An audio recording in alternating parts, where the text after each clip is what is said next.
আর বলবো যে শিক্ষা ব্যবস্থাকে প্রাথমিক থেকে শুরু করে মাধ্যমিক, উচ্চ মাধ্যমিক এবং কলেজ স্তরে সেই শিক্ষাকে অনেক মার্জনা করা হবে। মার্জিত রূপে তাকে দেখতে পাবেন। স্কুলে কলেজে ভর্তির জন্য, বিশেষত কলেজে ভর্তির জন্যে কাউকে টাকা দিতে হবে না। সবসময় থেকেছি Bangabasi, Surendranath college, saint Paul's college, এসব অনেক কলেজের মাঝামাঝি এলাকায়। এই ঘটনাগুলো আমি জানি, আমার কানে আসতো। আমার নিজের ল ক্লার্ক যে ছিল, সে মেদিনীপুর কলেজে তার মেয়েকে ইংলিশ অনার্সে ভর্তি করাতে পারেনি। কৃষিতেও তো ফোড়েগিরি হয়ে গেছে। কৃষক একটা জিনিস বিক্রি করছেন 10 টাকা কেজিতে, ফোড়েরা সেই জিনিসটাকে সাপ্লাই করছে 26 টাকা কেজিতে শহরে। এই মাঝে 16 টাকা কৃষকেরই পাওয়ার কথা, যদি পেতে হয়। তিনি পাচ্ছেন না। একদল ফোড়ে, তারা আবার রাজনৈতিক দলের ধামাধরা, রাজনৈতিক দল নিয়ন্ত্রণ করেন, তারা পাচ্ছে। শিল্প, এখান থেকে শিল্প তাড়ানো গেছে, একটা খুব সাকসেসফুলি তাড়ানো গেছে। কোনো শিল্প আনা গেছে? বড় বড় কথা হয়, কাজ কোথায়? শিল্প আনতে হবে, আনা হবে। কি অবস্থা হসপিটালগুলোর, ব্লক স্বাস্থ্যকেন্দ্রের? আজকে যদি ব্লক স্বাস্থ্যকেন্দ্রগুলোকে উন্নত মানের করা যায়, এবং করা যাওয়াই উচিত, করা ধরে থাকেন আত্মসাৎ করে ব্লক স্বাস্থ্যকেন্দ্রগুলোকে একেবারে ঠুঁটো জগন্নাথ করে রাখেন। ফলে যাচ্ছিলাম বিটি রোড ধরে, ডান দিকে এবং বাঁ দিকে যে পরিমাণ জঞ্জাল জড়ো হয়ে আছে, সেটা সরানোর লোক নেই। বিভিন্ন পুরসভা টপকে টপকে তো গেলাম ব্যারাকপুর অবধি,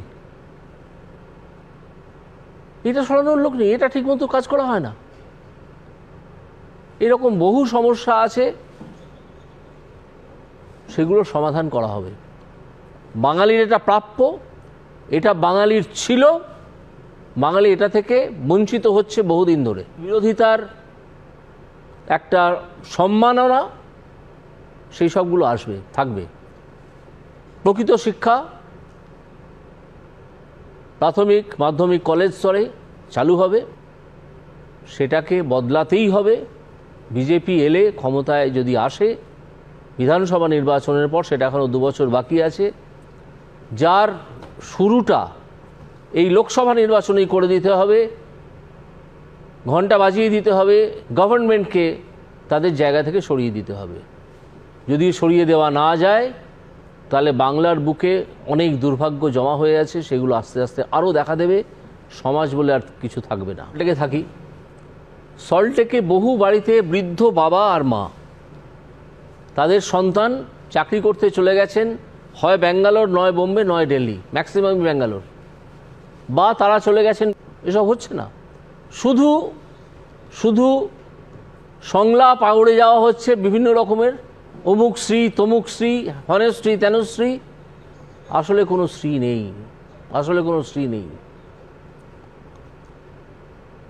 আছে তো 100 দিনের কাজ, ভয়ানক ভয়ানক দুর্নীতি সেখানে আছে।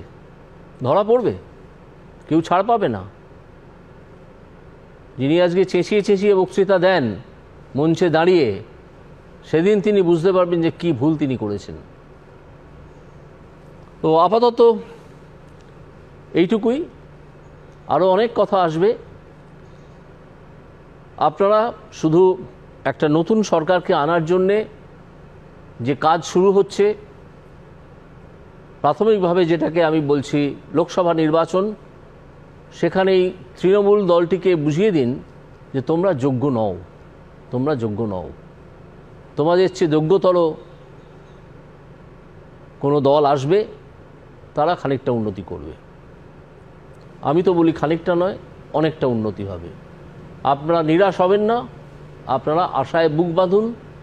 আর আমি ভদ্রলোকেদের বলবো, শিক্ষিত সমাজকে বলবো, আপনারা রাজনীতিতে আগ্রহ দেখান, এবং রাজনীতিতে আগ্রহ দেখানোয় রাজনীতিতে এগিয়ে আসুন।